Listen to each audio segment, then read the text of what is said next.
and welcome back to the Soprano podcast. My name is Heidi Schneider to be in fact, and I am your host. I'm here every day for you. Okay? Actually, honestly, I'm mostly here for me, TBH, because, not gonna lie, if I was doing this for other people, I probably wouldn't be doing it. You know? That should be like a general rule. If you're doing something like a creative thing to create for someone else, like obviously it's different if you're getting paid, but like if you're creating something so that you can create it for someone else to enjoy and not for yourself first, I feel like that's a little bit beside the point, you know? You gotta like what you create. You gotta have fun doing what you do. Or else, like, what's the point? What are you doing? But also, I am very grateful that y'all are here. I am very happy to know that there are people listening to this. I think it's honestly so much fun knowing that, like, when I post these, like, there's a small handful of people, like, you know who you are. There's a small handful of people who pretty much, like, exclusively will, like, message me or text me or say something about the content of the day's episodes. And TBH, love that. Love that for us. Gives us something to chat about. If you would like to chat for realsies and you want to be on this podcast, like for real, just hit me up, girl. We have guests. We haven't had one in a long time. I'm assuming that's because people are just like mad busy, and honestly, I am too. The idea of trying to schedule somebody in to a podcast instead of having the freedom to just record it whenever I want kind of gives me a rash, but I'll schedule you in. Don't worry. Don't worry about it. Don't you even worry about it for 1 second, okay? I've got a beverage here today. Can you hear it? You probably can't. There was just some bubbles happening. No ice cubes in this baby. Nope. Honestly, it kind of tastes like puke, not gonna lie. It's a sour.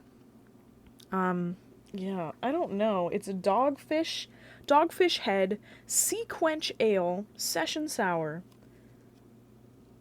Lime juice, lime peel, black limes, and sea salt.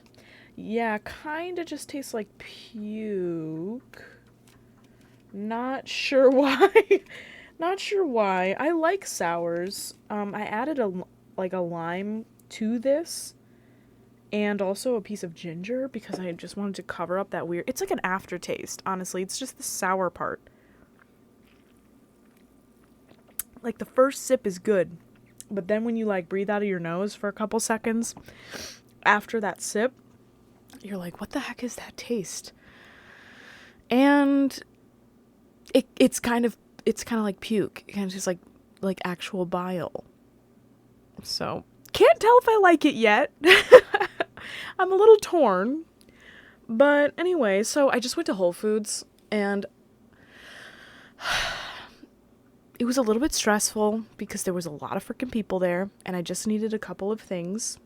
And so I was in and out, but it's very weird. I had a moment that I haven't had in a long time. Like, people were intentionally, like, getting in my personal space because, like, I was standing in front of something that they needed or whatever, and it kind of reminded me of how that used to happen all the freaking time. Like, remember back before, like, we used to stand 6 feet apart intentionally, like, if you're with it and you observe the rules.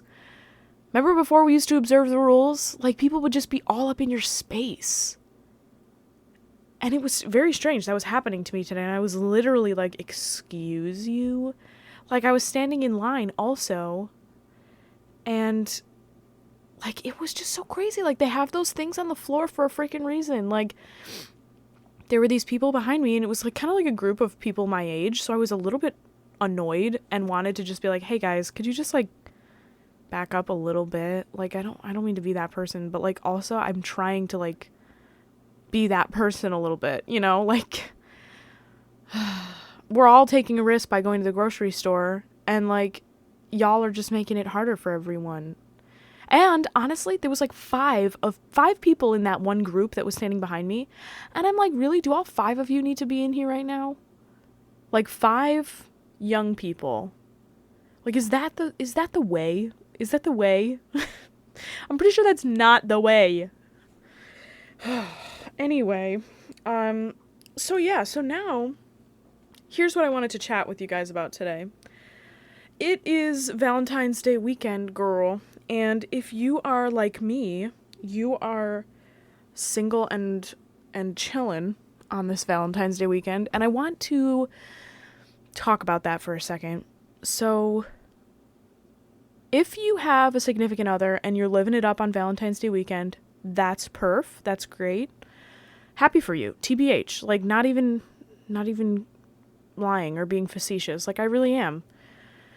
But if you're not, I heard on the radio while I was driving back here, it was like, oh, if you're single on Valentine's Day, like those freaking radio hosts, they're all so cheesy and hammy, it's like annoying. It's like, if you're single on Valentine's Day, I don't know, I read online that you should like deal with your loneliness and then like see a therapist. And I'm literally like, is this where we're at? Like, is this what radio has come to, where people are like trying to make like edgy jokes about like 1, being single, 2, being single on Valentine's Day? Like, it's not a big freaking deal. Like, you know, it just is, it's just another day. Like, you can chill out for 1 freaking second. And also the whole like therapy thing. And then after the whole therapy dig, they were like, or you could, like, one of the guys responded to the girl who was saying this, was like, or you could just get blackout drunk. Like, you could just have a couple drinks and call it a day. Like, you can just get drunk about it. And I'm like, what is this vibe? Like, what is this? Like, maybe it's just Long Island, and if it is, girl, you need some assistance. Because that is not a cute look. I wanted to talk to you guys about therapy and how I feel like therapy has changed so many people's lives and so many people's outlook on like mental health, and just making yourself more conscious of things that you need to change in your behavior, and making efforts to do that, conscious efforts to do that, and talking to a removed third party about your problems. I'm telling you, dude, that shit is priceless, okay? Like, and I don't know who needs to hear this right now, but it's probably you. If you're not in therapy, you should be in therapy. And there are places that will be covered by your insurance. If you don't have insurance, I'm not exactly an expert on insurance. I can barely figure out my own, but like, if you do your research and you find someone, or you ask someone, like, who do you recommend? I was recommended for my therapist that I have right now through my university. So if you're part of a university, I'm sure that you can find maybe even some free resources there on campus if you're a student. But yeah, guys, it was just so annoying to me because I was like, there's nothing wrong with going to therapy. Like, that's what's right with that scenario. Like, yes, you should be going to therapy, even if you're in a healthy relationship. Because, girl, I'm willing to bet you got some skeletons in your closet, okay? You got some baggage that you have. Everybody does. Everybody has gone through some stuff in your childhood. You've got trauma. You've got, past things that make you who you are. And sometimes we don't really understand why those things might affect us to this day. And that's why therapy is important. It's just, you should go to therapy. You should look into a therapist, counseling, therapy, whatever you want. Just do it. Okay, just do it. I was talking about this with a friend the other day, and like, everybody should just be in therapy. We were in very much agreement. Yeah, this is it's getting better. This little drink I'm having here. if I don't breathe out right away, then it doesn't taste like puke. Ooh. Yes. Okay. Good. Maybe a little more lime, though. Maybe I'll add a little more lime. So yeah, what are you guys doing for Valentine's Day? Me personally, I am going to be listening to some records. I am going to be doing some practicing. I am going to make a vegan pizza that I just bought at Whole Foods. Very exciting. And actually, tomorrow, I'm going to be having a spa day with one of my friends. She's coming over, and we're going to have a spa day, and it's going to be amazing, and she's going to potentially bring her kitty cat over, and literally, there's going to be a cat in my apartment, so that is so much fun, and I cannot freaking wait. What are you guys doing? Like, I've talked to a bunch of people, and they're like, oh, I'm not doing anything, and, like, you know, that's totes fine, but also, like, I don't know.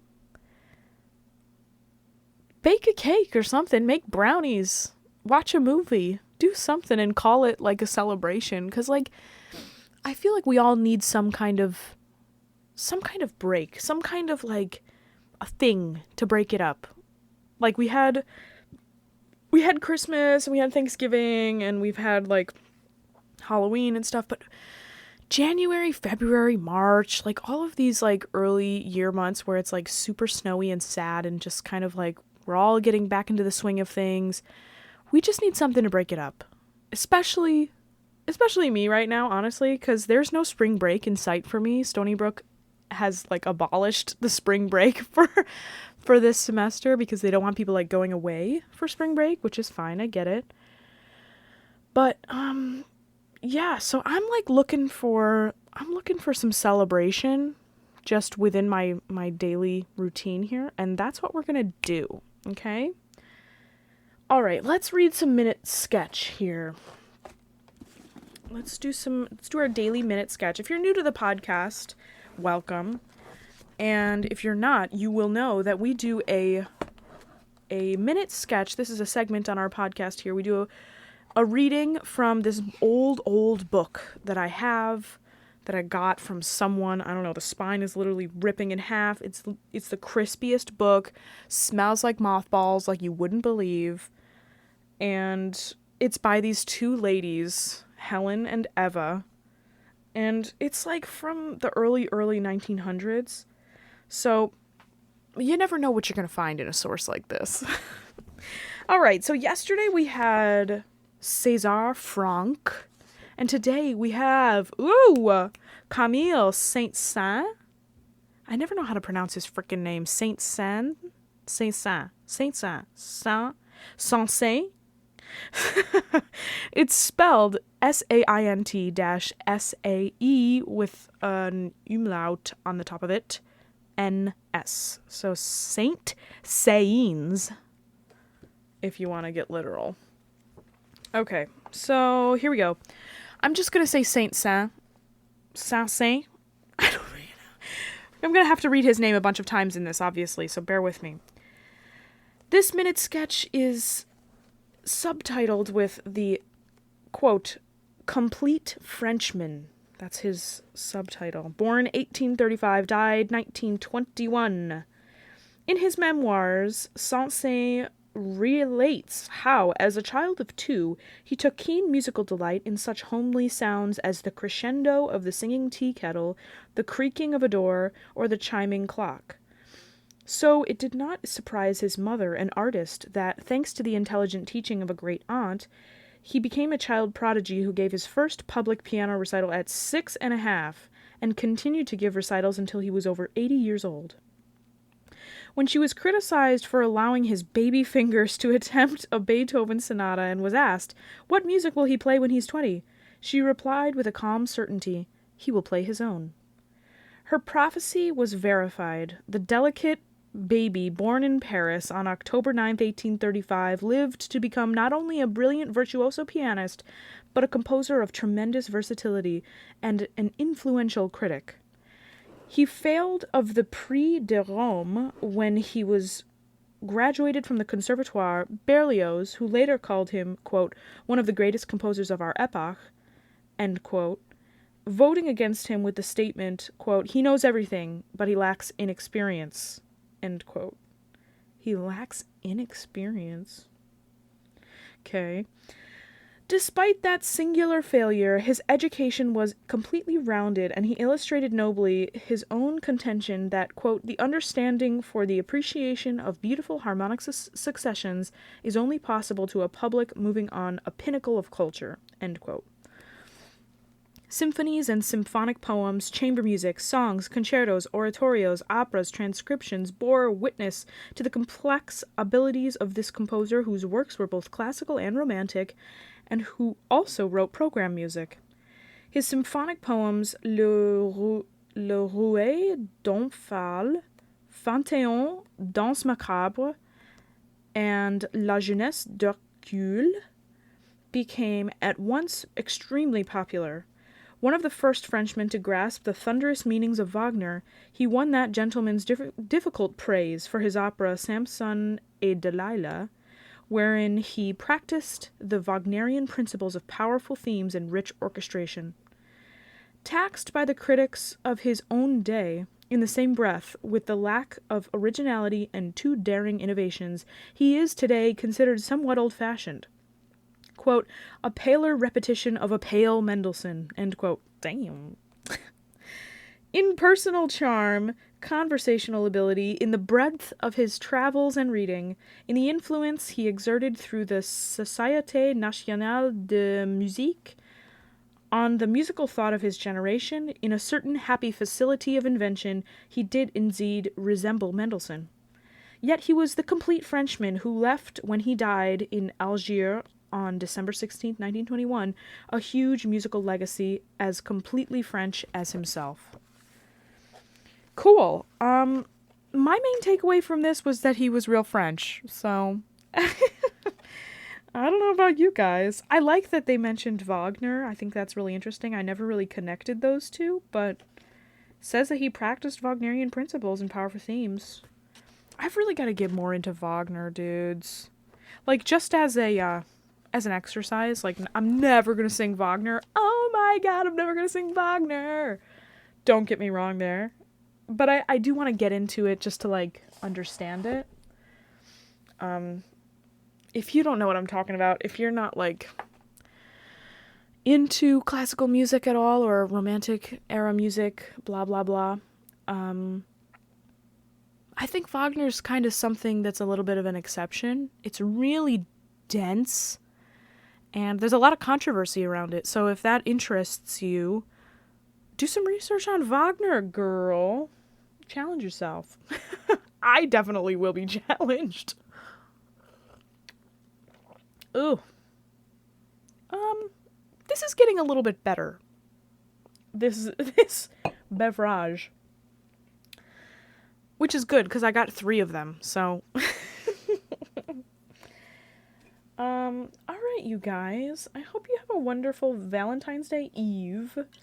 Whatever you're doing.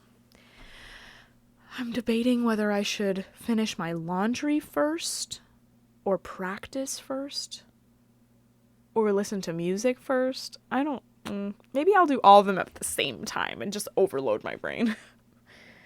Not gonna lie, that's literally what happens like 90% of the time. Like, I'll just be like, I'll just do all of it at once, and then get really tired in an hour, and not do anything for an hour, and then do it all over again. I need help. Maybe I should see a therapist. I already do. Joke's on you! Yeah, so thanks for listening, you guys. I appreciate you. If you enjoyed this podcast, I encourage you to hit that subscribe button if you feel so inclined. You can also hit the bell notification button. That'll notify you every time I post. I do post daily here on the channel. It's a daily pod. We're just here for a chat. You know the drill. Everything's really chill. We're just hanging out. So if you're interested by that, subscribe. You can become a little member of the fam here. And also feel free to leave me a comment. What are you guys doing this weekend? I'm interested to know. Because I'm just hanging out. So if you're hanging out, we can hang out together. Maybe we can FaceTime. I don't know. And also give this video a like if you feel so inclined to do so. This, of course, is the Paper Soprano podcast, and I am your host, Heidi Schneider. I hope that you have a wonderful morning, afternoon, evening, or night, whenever you happen to be listening to this. And yeah, I'll talk to you guys tomorrow, okay? Oh, God. I never know how to end this podcast, so we're just gonna end it like this. Love you, mean it, bye. Okay, bye for real. Okay, bye.